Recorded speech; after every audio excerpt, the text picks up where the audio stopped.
AP deputy CM Pawan Kalyan ముంబైలోని ఆసుపత్రి నుంచి డిశ్చార్జ్ అయ్యారు. భుజానికి విజయవంతంగా శస్త్రచికిత్స పూర్తి కావడంతో వైద్యుల పర్యవేక్షణ అనంతరం ఆయన్ను ఆసుపత్రి నుంచి విడుదల చేశారు. పవన్ కళ్యాణ్ త్వరలోనే ముంబై నుంచి హైదరాబాద్లోని తన నివాసానికి చేరుకోనున్నారు. కాగా సర్జరీ తర్వాత పూర్తిగా కోలుకునేందుకు ఆయనకు వైద్యులు 3 వారాల పాటు విశ్రాంతిని సూచించారు. అనంతరం వైద్యుల సలహా మేరకు 3 వారాల తర్వాత నుంచి ఆయనకు ఫిజియోథెరపీ ప్రక్రియ ప్రారంభం కానుంది.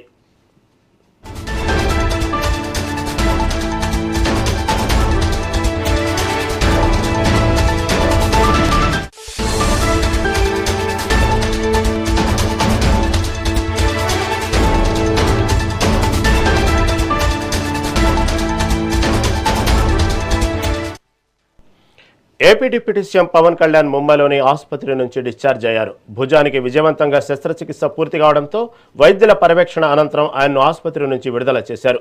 పవన్ కళ్యాణ్ త్వరలోనే ముంబై నుంచి హైదరాబాద్లోని తన నివాసానికి చేరుకోనున్నారు. కాగా సర్జరీ తర్వాత పూర్తిగా కోలుకునేందుకు ఆయనకు వైద్యులు 3 వారాల పాటు విశ్రాంతిని సూచించారు. అనంతరం వైద్యుల సలహా మేరకు 3 వారాల తర్వాత నుంచి ఆయనకు ఫిజియోథెరపీ ప్రక్రియ ప్రారంభం కానుంది.